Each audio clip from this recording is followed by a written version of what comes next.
Oi pessoal, tudo bem?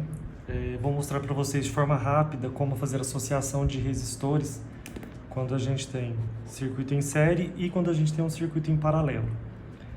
Eu sempre gosto de fazer uma análise de pontos com os meus alunos para identificar se o circuito é em série ou se é em paralelo. Se eu pensar que essa fonte de tensão de 12 volts ela está ligada num ponto A, no lado positivo, né? E no lado negativo, um ponto B, esse ponto A ele vem até aqui, aqui eu encontro um obstáculo, que é esse resistor R1, então nesse ponto eu tenho A. Meu ponto B, ele vem até aqui, somente porque daqui para frente eu tenho um resistor, eu tenho um obstáculo, eu não posso continuar com o ponto B. Aqui eu poderia falar que eu tenho um ponto C, por exemplo, então eu tenho aqui desse lado C. Desse lado aqui, então eu tenho C, e aqui eu poderia falar um ponto D, então eu tenho nesse lado do resistor 2, lado D, e aqui lado D. Ou seja, cada resistor meu tem uma sequência de letras. O R1 ele ficou AD, o R2 ele ficou DC e o R3 ficou BC. Isso me mostra que o circuito está em série. Por quê? O final desse resistor está ligado diretamente no início do próximo resistor. E o final do segundo resistor está ligado diretamente no início do terceiro resistor. E ambos estão ligados na fonte. Isso me mostra que é um resistor em série.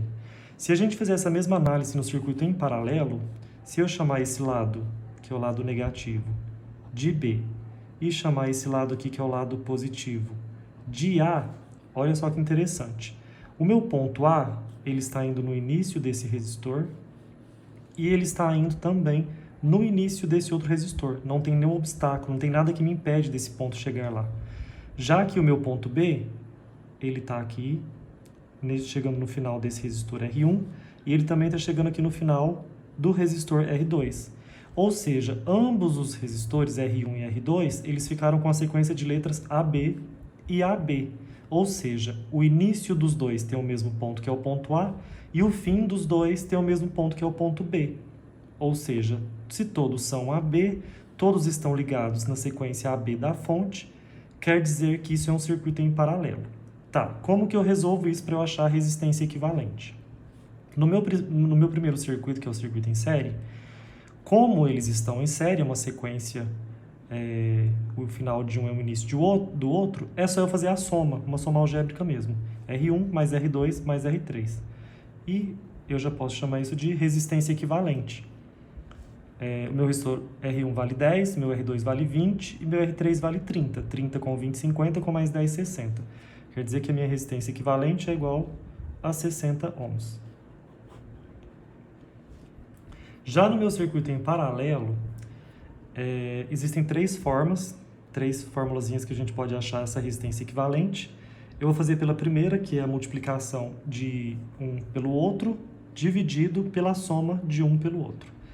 Que seria isso aqui, ó, essa fórmula. REC é igual a R1 vezes R2 dividido por R1 mais R2. Isso no caso, quando eu tenho dois resistores. Se eu tivesse mais resistores aqui em paralelo, eu teria que fazer sempre de 2 em 2. Com essa fórmula, eu não posso fazer R1 vezes R2 vezes R3, por exemplo. É sempre de 2 em 2, só funciona de 2 em 2. No meu caso aqui eu tenho 2, vou usar essa fórmula. Então, 10 vezes 20, 10 vezes 20, dividido por 10 mais 20. 10 vezes 20 dá 200 e 10 mais 20 dá 30. Se eu dividir isso aqui, eu vou ter um resultado de 6,666 ohms, que é a minha resistência equivalente. O que a gente pode tirar de conclusão daqui? Vou redesenhar o circuito aqui. 12 VCC e o meu resistor equivalente, que é de 6,666 ohms. Para essa fonte de tensão, essa fonte de alimentação, que é de 12 volts de corrente contínua, eu ter dois resistores em paralelo, um com valor de 10 ohms e outro com valor de 20 ohms, ou se eu tiver um único resistor com valor de 6,666 ohms, para ela, o trabalho que ela tem no circuito, o esforço que ela vai ter de circular a corrente elétrica aqui é o mesmo, porque essa é a minha resistência equivalente.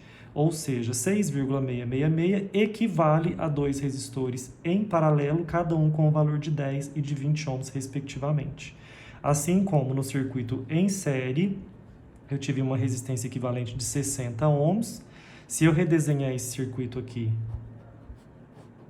com um único resistor de 60 ohms, é a minha fonte de alimentação de 12 VCC, para essa fonte de 12 volts de corrente contínua, se eu tiver 3 resistores em série, um de 10, um de 20 e um de 30, não necessariamente eles precisam estar nessa ordem, mas os 3 têm que ser esse valor. Ou eu ter um único resistor com uma resistência equivalente de 60 ohms, o trabalho que essa fonte de tensão, essa fonte de alimentação vai ter no meu circuito é o mesmo, aqui e aqui. Beleza? Espero que vocês tenham gostado do vídeo, curtinho, breve, e vou gravar outros vídeos depois. Um abraço.